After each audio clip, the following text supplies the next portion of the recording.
भारत में लाखों युवा हर साल ग्रेजुएट होते हैं, लेकिन नौकरी के लिए भटकते रहते हैं। इसका कारण सिर्फ कम नौकरियां नहीं, बल्कि हमारी शिक्षा प्रणाली भी इसमें बड़ी भूमिका निभाती है। हमारे स्कूल और कॉलेज हमें नंबर लाने की मशीन बना देते, लेकिन असली जिंदगी में काम आने वाले स्किल्स नहीं सिखाते। शिक्षा को सिर्फ किताबी ज्ञान तक सीमित न रखकर उसे प्रैक्टिकल और स्किल आधारित बनाना होगा। डिजिटल इंडिया के इस दौर में coding, digital marketing, graphic designing और आर्टिफिशियल इंटेलिजेंस जैसी नई स्किल सीखना जरूरी है। इसके अलावा युवाओं को फिर सरकारी नौकरी के पीछे भागने की बजाय एंटरप्रेन्योरशिप और स्टार्टअप्स को अपनाने के लिए प्रेरित किया जाना चाहिए। सरकार की मुद्रा योजना और स्टार्टअप इंडिया जैसी योजनाओं का सही उपयोग करके युवा अपना खुद का बिजनेस शुरू कर सकते हैं। अगर हम नौकरी मांगने की बजाय नौकरी देने वाले बने तो बेरोजगारी की समस्या काफी हद तक खत्म हो सकती है। भारतीय शिक्षा प्रणाली में बदलाव की जरूरत है। हमारे देश में शिक्षा का स्तर इस कदर गिर चुका है कि बच्चे परीक्षा पास करने के लिए रट्टा तो मारते हैं, लेकिन असल जिंदगी में काम आने वाले स्किल से कोसों दूर होते हैं। क्या आपने कभी सोचा है कि हमें स्कूल में 12 साल तक पढ़ाई कराई जाती है, लेकिन फाइनेंशियल लिटरेसी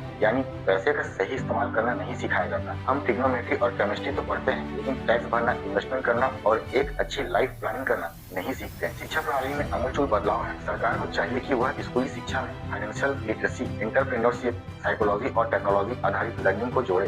साथ ही कॉलेज में इंटर्नशिप और इंडस्ट्री एक्सपीरियंस को अनिवार्य बनाया जाए, ताकि युवा सिर्फ डिग्री लेकर बेरोजगार न रहे, बल्कि पहले से ही अनुभव के साथ तैयार रहे। महिलाओं की सुरक्षा के लिए क्या कानूनी काफी नहीं? हर बार जब कोई लड़की रात में अकेले निकलने से डरती है, तो यह साबित होता है कि हमारा समाज अभी भी महिलाओं को वह सुरक्षा देने में नाकाम रहा है जिसकी वे हकदार हैं। कानून तो बनाए जाते हैं, लेकिन वे तब तक बेकार हैं जब तक उनका सही तरीके से पालन नहीं किया जाता। महिला सुरक्षा सिर्फ पुलिस या सरकार की जिम्मेदारी नहीं है, बल्कि यह समाज की सामूहिक जिम्मेदारी। सबसे पहले बचपन से ही लड़कों को महिलाओं का सम्मान करना सिखाना हो। यह बदलाव घर से शुरू होगा। जब माता पिता अपने बच्चों को यह समझाएंगे कि महिलाओं को बराबरी का हक है, हर लड़की को आत्मरक्षा की ट्रेनिंग दी जानी चाहिए ताकि वह खुद अपनी रक्षा कर सके। साथ ही सरकार को सार्वजनिक स्थानों पर सुरक्षा बढ़ाने और हर इलाके में फास्ट ट्रैक कोर्ट स्थापित करने की जरूरत है, ताकि अपराधियों को तुरंत सजा मिले और कानून का डर बना रहे। सरकारी योजनाएं जिनका फायदा आम आदमी को नहीं मिलता। भारत सरकार हर साल कई योजनाएं लाती है जो गरीबों, किसानों, महिलाओं और युवाओं के लिए होती है, लेकिन समस्या यह है कि इन योजनाओं की जानकारी आम आदमी तक पहुंचती ही नहीं। उदाहरण के लिए अगर देखा जाए, प्रधानमंत्री मुद्रा योजना के तहत बिना गारंटी के लोन दिया जाता है, लेकिन गाँव और छोटे शहरों में रहने वाले लोगों को इसका पता ही नहीं होता।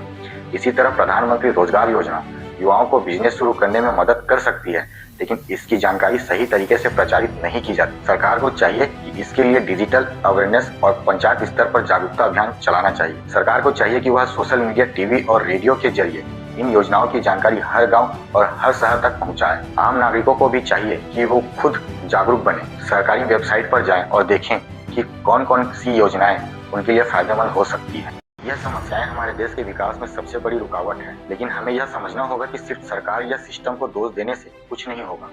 बदलाव हमें खुद लाना होगा। अगर हम बेरोजगारी से लड़ना चाहते हैं तो हमें नए स्किल्स सीखने होंगे। अगर शिक्षा प्रणाली बदलनी है तो हमें अपनी सोच बदलनी होगी। अगर महिलाओं की सुरक्षा सुनिश्चित करनी है तो हमें अपने समाज की मानसिकता बदलनी होगी। और अगर सरकारी योजनाओं का सही लाभ उठाना है तो हमें जागरूक बनना होगा। देश हमारा है, इसकी समस्याएं भी हमारी है और इसका भविष्य भी हमारे ही हाथों में है। अब वक्त आ गया है कि हम सिर्फ शिकायत करने की बजाय एक्शन लें। अगर आपको यह बातें सही लगती हैं तो इसे ज्यादा से ज्यादा लोगों तक पहुंचाएं, ताकि हर कोई जागरूक हो सके और इस बदलाव का हिस्सा बन सके। धन्यवाद।